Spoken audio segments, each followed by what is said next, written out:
It was in some ways not completely unexpected. So, I mean, I don't think shock would be the right word. I wouldn't say they were overjoyed about it either. But we've been pretty realistic about this, the whole situation. I mean, I think most of us knew on March 20th or whatever that this could affect the fall. We didn't know exactly how. We certainly had hope that it wouldn't affect us in this way. But I think, I've also got a pretty pragmatic bunch. We've been focusing on what we need to do to be great in August and not beyond that. And so the announcement really didn't fundamentally change what we've been talking about for the last few months. So, I don't think anybody was happy about it, but, not doom and gloom. That's just not what this group is about. The context really matters. One of the things we talked about is if in 3 weeks all Division II schools are postponing till the spring, then we're not going to really feel that bad about, doing our part to sort of try to help get this under control. If other schools are competing for an NCAA championship in December and we're not able to do that's going to be a little bit of a more difficult toll to swallow. I think knowing that there's a possibility to play in the spring would offer some consolation in that situation. And again, if the NCAA tournament's already happened, I think they're going to be disappointed no matter what.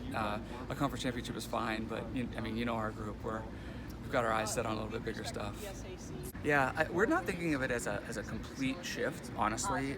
These first 3 weeks, we're going to look maybe a little bit different than they are now, but not extraordinarily different. And we're sort of a sort of week by week kind of group. We're familiar with the non-championship segment. It's usually in the springtime for us, and so we know that there's a lot of good work that can get done during that time. And as long as we feel like we're getting better, I think they're gonna take consolation in that and maybe even enjoy that. I'm thinking of populations like the freshmen. The freshmen are really going to enjoy, I think, having a little bit more leisurely maybe entrance into this program. And if one of those kids was going to get on the court, this would certainly help that process. But we also have a bunch of kids that are seniors who've been down the road in NCAA pretty far a couple times, and they're trying to close this out on a high note. So we'll see. But yeah, I think there's definitely things that we can focus on that will make this really meaningful. We're certainly not mailing it in, that's for sure. Yeah, I think there's a couple of those seniors that have they're all Americans and they're headed for the record books and trying to secure their legacy. But what I told them specifically was that your legacy is secure no matter what. I mean, these are things that are completely outside of our control.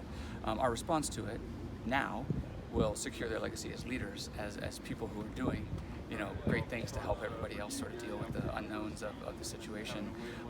There's no question that their idea is going out on top with the championship and maybe playing in the NCAA finals or something like that. It remains to be seen if that's in the cards for them. But I think that they are the kind of people also who can sort of understand that we're day to day right now, and we'll kind of see where that ends up. Yeah, obviously having to break the news to our team was terrible experience, and obviously their guys' emotions range from disappointment to frustration to anger, but I think everybody is kind of used to right now waking up and getting more bad news. So I can't say that it was a complete surprise, but it was disappointing and a difficult team meeting last night.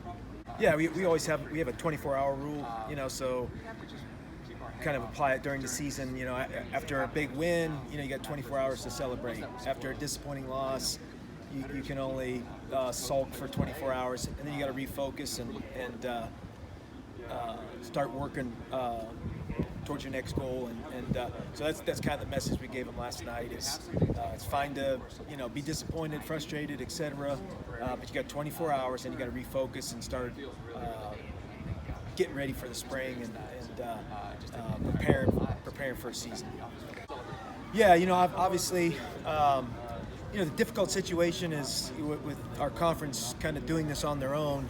There's some questions about whether we'll be able to get waivers from the NCAA. Certain guys have different situations that they're in, and so that part's unnerving. I guess I appreciate that at Gannon, our leadership and administration they had a plan for us to come back so that the students could have the best possible experience and also keep everyone as healthy and safe as possible.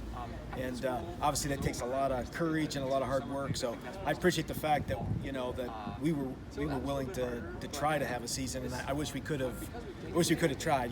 Who knows what 2 weeks or a month will look like.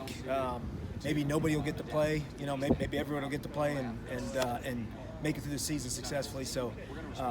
So that the unknown part is what's challenged. But certainly if the NCAA, if all of D2 were to shut down for the fall and move to the spring, that would certainly make it a lot easier on our players, I'm sure. I guess our guys will be so excited to finally get to play and practice again that we'll be as flexible as possible. If we got to practice out in the parking lot, we'll practice out in the parking lot. But I know we're fortunate to have the indoor. That'll help a little bit. But yeah, we're our unique situation with the stadium. I guess we'll have to have somebody yelling if some baseballs or softballs are coming screaming in the middle of practice. But I'm sure Lisa and the rest of the first staff they'll figure out something. I'm just crossing my fingers that we'll be able to, things will be better then, and we'll be able to play in the spring. I think one thing is, I guess two things. I think everyone is a little more resilient now.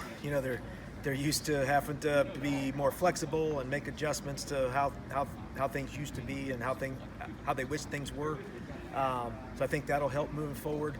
And I guess I think it's helped reaffirm to everybody how much they love football and how much they miss it, and how maybe I'm not going to take those workouts or those practices for granted anymore. Sometimes when you can practice and maybe in August and you're on that 7th or 8th practice in camp, you start to kind of hope for a day off sometimes. But now I think after having all this time away, I think our coaches and players they miss it and they appreciate it even more. I mean, for the last week or so, I'd say personally I've sort of been preparing for the worst, hoping for the best. But then you can prepare all you want, and then suddenly you hear the news, and it doesn't make it any easier at all, especially when you have to then break the news to 52 student athletes who have been working for, we can say been working for the last 8 weeks in their summer programs, but then you've got kids who've been working for the last 4 years and more coming into their senior years and their 5th year redshirt years. Stuff for everyone, but that's life right now, I think. I mean, there was a mixed response, a lot of frustration, a lot of disappointment, but I think they understood that obviously this is for their health and safety, and they sort of have to understand that, and that's what we've tried to get across to them as well. We don't want to take any unnecessary risks with people's health, because that's just not something you can get back. So it's the right decision, but that doesn't make it any less hurtful. We're really confident in the measures and protocols that we have in place as a university. We've been spending, since March, we have been working on these plans, not only as a university, but as an athletic department, to ensure a positive and healthy experience for our student athletes. So we will just continue to explore opportunities to provide that positive and healthy experience for our student athletes this fall. And those same protocols and measures will continue throughout into the spring semester too.